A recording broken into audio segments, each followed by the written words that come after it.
자, 그동안 이제 우리 스스로 우리 하늘 날아오는 미사일을 방어하기 위한 이 사드라는 미사일 방어 체계, 그동안은 논의를 잘 못했습니다. 공개적으로 못했잖아요. 그러나 이 사안도 검토할 수 있다는 의견이 좀 나오고 있는데 과연 어떤 것인지 좀 설명 좀 들었으면 좋겠습니다. 김기호 교수님, 의견이 어떠세요? 이 사드가 이제 그 미사일을 요격하는 데는 가장 좋은 방법인데요. 네. 미사일이 이제 발사돼가지고 상층으로 올라갔다가 대기권 위로 올라가서 중간에 떨어지는 단계가 있지 않습니까? 네. 떨어지는 단계에 150km 고도에서 네. 하강하는 국면에 제일 상층부에서 먼저 제1차 요격하는 게 사드고, 네. 그 다음 종말 단계의 마지막 단계가 패트리어트거든요. 네. 근데 패트리어트는 그 한 45%밖에 네. 가능성이 명중률이 없는데 예. 사드는 80 내지 90%의 명중률을 가지고 그렇죠. 네. 지금 저렇게 상층으로 쭉 지켜 올라갔다가 네, 또 좀 중간 단계로 정리하겠습니다. 가고 있다가 이렇게 낮게 날아오는 낮게 날아올 때 그 위에 고고도에서 막는 게 사드고 네. 지금 바로 저고도 패트리어트 그린 부분은 네. 가장 마지막 최종 단계에서 맞는데 네. 그때는 패트리어트는 한 시간이 1초에서 한 7초 수초밖에 안 돼요. 네. 그게 맞으면 그만이에요. 그냥 네. 명중률도 떨어지고. 네. 근데 이제 북한이 가지고 있는 미사일이 장거리나 중장거리 미사일로서 하와이나 미국을 날아갈 때는 네. 저 사드가 대단히 효율적인 요격 체계이지만 네. 우리나라 같이 짧은 거리에 고고도에서 바로 짧은 시간에 떨어질 때는 그 명중률을 다시 한번 생각해 볼 문제라 네. 저 문제는 좀 전문적인 우리가 검토가 필요합니다. 네. 또 캄드라든지 아니면은 이스라엘식의 에로라든지 또 다위생 방패라든지 네네. 여러 가지를 전목적으로 우리가 해봐서 시뮬레이션을 해본 다음에 가장 한국적 지형에 맞는 방어 체계를 구입해야 되리라고 생각합니다.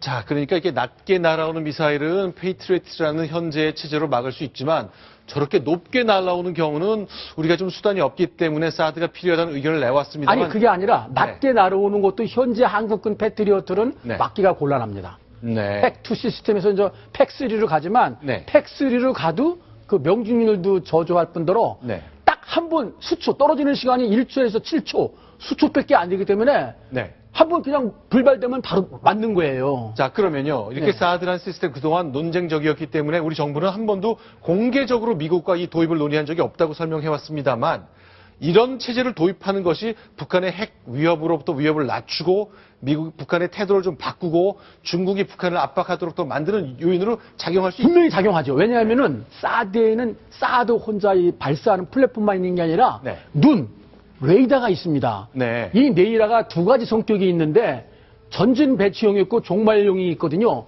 이것이 약 2,000km 이상 가는 거는 중국 전 지역을 감시하기 때문에 만약에 우리나라 지역 평택이나 이런 데 사드를 뒤로왔으면은 이 미사일이 발사되는 것부터 중국군의 움직임을 네. 평택 일대에서 훤히 보기 때문에 중국에 있는 모든 ICBM들은 사실은 네. 그 헛것이 되고 맙니다. 네. 그런데 이제 우리가 조건을 다른 게, 그 방향도 북한 쪽으로만 해놓고, 네. 저런 약 전진 배치용 2,000km 하지 않고, 네. 종말 단계인 600km만 해도 니네는 안 보고, 네. 북한만 보는 그걸로 고정할 테니, 네. 믿어다오 하는데, 중국이 믿겠습니까? 네. 또 연동시킬 수도 있거든, X밴드하고. 네. 그러니까 그걸 못 믿다 보니까 중국이 배치만 해봐라, 이렇게 나오는 거죠. 사실은, 네. 저거 중국 눈치 보지 않고 사전에 미리 배치하고 들여와 우리가 해놓은 것도 아니에요. 주한미군이 해놓은 건데 네. 했었으면 문제가 전혀 안 되는데 여지껏 민기적 하다가 이제는 이러지도 못하고 저러지도 못하는 그런 형국에 와 있습니다.